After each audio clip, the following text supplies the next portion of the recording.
بسم اللہ الرحمن الرحیم۔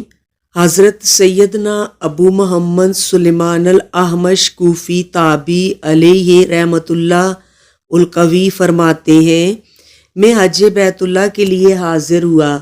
دوران طواف ایک شخص کو دیکھا کہ غلاف کعبہ کے ساتھ چمٹا ہوا کہہ رہا تھا، یا اللہ مجھے بخش دے اور میں گمان کرتا ہوں کہ تو مجھے نہیں بخشے گا۔ میں اس کی اس عجیب سی دعا پر بہت متعجب ہوا کہ سبحان اللہ العظیم، آخر اس کا ایسا کون سا گناہ ہے جس کی بخشش کی اس کو امید نہیں، مگر میں طواف میں مصروف رہا۔ دوسرے پھیرے میں بھی سنا تو یہی کہہ رہا تھا۔ میری حیرانی میں مزید اضافہ ہوا۔ میں نے طواف سے فارغ ہو کر اس سے کہا، تو ایسے عظیم مقام پر ہے جہاں بڑے سے بڑا گناہ بھی بخشا جاتا ہے، تو اگر تو اللہ سے مغفرت اور رحمت طلب کرتا ہے تو اس سے امید بھی رکھ، کیونکہ وہ بڑا رحیم و کریم ہے۔ اس شخص نے کہا، اے اللہ کے بندے تو کون ہے؟ میں نے کہا، میں سلیمان الاحمش رحمۃ اللہ علیہ ہوں۔ اس نے میرا ہاتھ پکڑا اور مجھے ایک طرف لے گیا اور کہنے لگا، میرا بہت بڑا گناہ ہے۔ میں نے کہا، کیا تیرا گناہ پہاڑوں، آسمانوں، زمینوں اور عرش سے بھی بڑا ہے؟ کہنے لگا، ہاں میرا گناہ بہت زیادہ بڑا ہے۔ افسوس اے سلیمان، میں ان 70 بدنصیب آدمیوں میں سے ہوں جو حضرت سیدنا امام عالی مقام امام حسین رضی اللہ عنہ کے سر انور کو یزید پلید کے پاس لائے تھے۔ یزید پلید نے اس مبارک سر کو شہر کے باہر لٹکانے کا حکم دیا، پھر اس کے حکم سے اتارا گیا اور سونے کے تشت میں رکھ کر اس کے سونے کے کمرے میں رکھا گیا۔ آدھی رات کے وقت یزید پلید کی زوجہ کی آنکھ کھلی تو اس نے دیکھا کہ امام عالی مقام رضی اللہ عنہ کے سر انور سے لے کر آسمان تک ایک نورانی شعاع جگمگا رہی ہے۔ یہ دیکھ کر وہ سخت خوفزدہ ہوئی اور اس نے یزید پلید کو جگایا اور کہا، اٹھ کر دیکھو، میں ایک عجیب و غریب منظر دیکھ رہی ہوں۔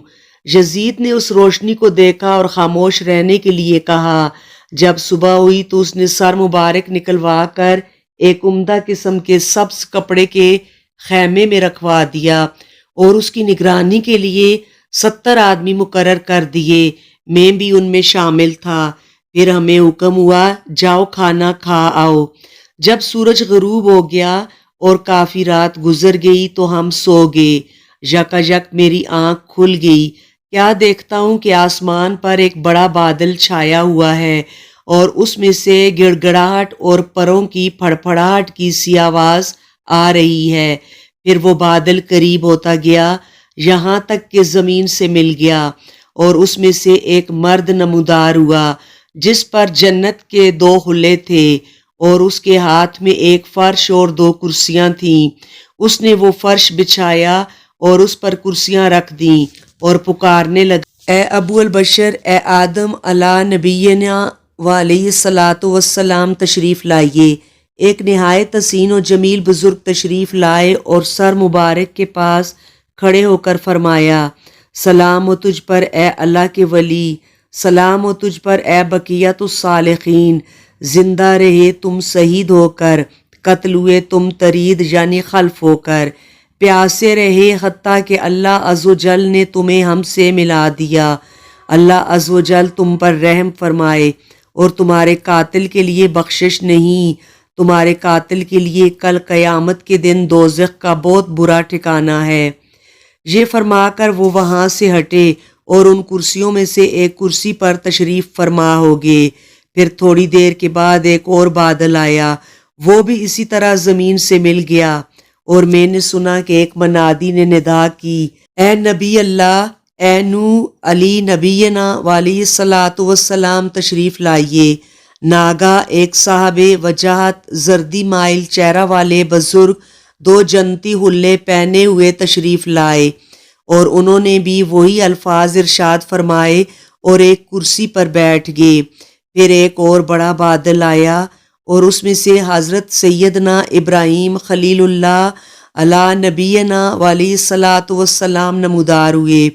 انہوں نے بھی وہی کلمات فرمائے اور ایک کرسی پر بیٹھ گئے۔ اسی طرح حضرت سیدنا موسیٰ کلیم اللہ علیہ نبینا وعلیہ الصلاۃ والسلام اور حضرت سیدنا عیسیٰ روح اللہ علیہ نبینا وعلیہ الصلاۃ والسلام تشریف لائے اور اسی طرح کے کلمات ارشاد فرما کر کرسیوں پر جلوہ افروز ہو گئے۔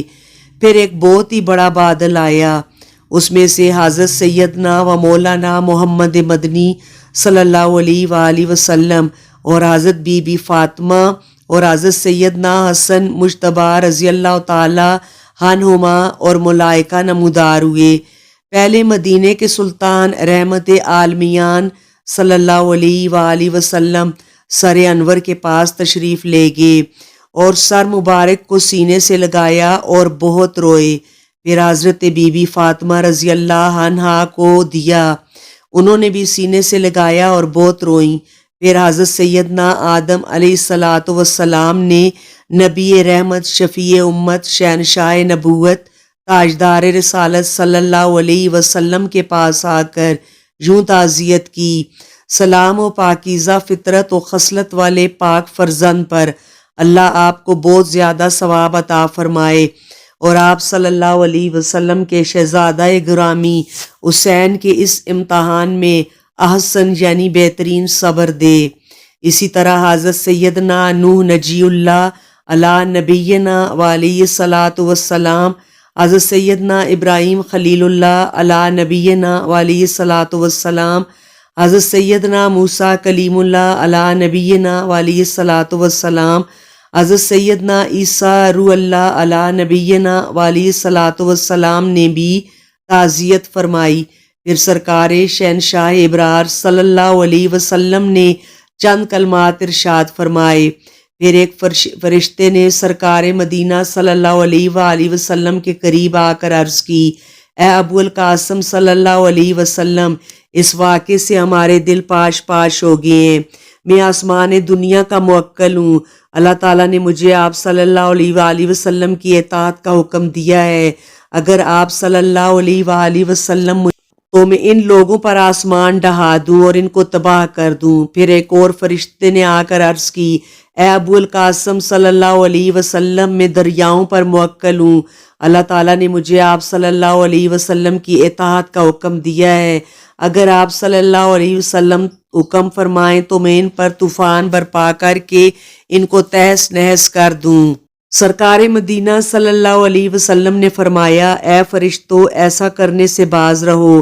حضرت سیدنا حسن مجتبیٰ رضی اللہ عنہ نے سوئے ہوئے چوکیداروں کی طرف اشارہ کرتے ہوئے بارگاہ رسالت صلی اللہ علیہ وسلم میں عرض کی: نانا جان، یہ جو سوئے ہوئے ہیں یہی وہ لوگ ہیں جو میرے بھائی حسین کے سر انور کو لائے ہیں اور یہی نگرانی پر بھی مقرر ہیں۔ تو نبی پاک صلی اللہ علیہ وسلم نے فرمایا: اے میرے رب کے فرشتوں، میرے بیٹے کے قتل کے بدلے میں ان کو قتل کر دو۔ تو خدا کی قسم میں نے دیکھا کہ چند ہی لمحوں میں میرے سب ساتھی ذبح کر دیے گئے۔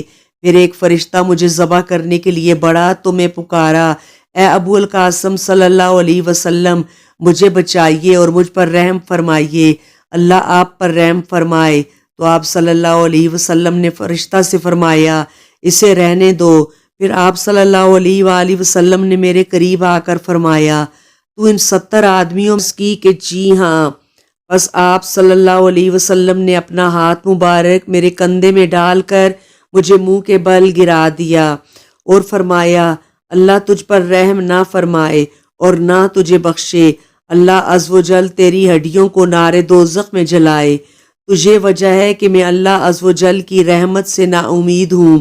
حضرت سیدنا احمش رحمت اللہ علیہ نے یہ سن کر فرمایا: او بدبخت، مجھ سے دور ہو، کہیں تیری وجہ سے مجھ پر بھی عذاب نازل نہ ہو جائے۔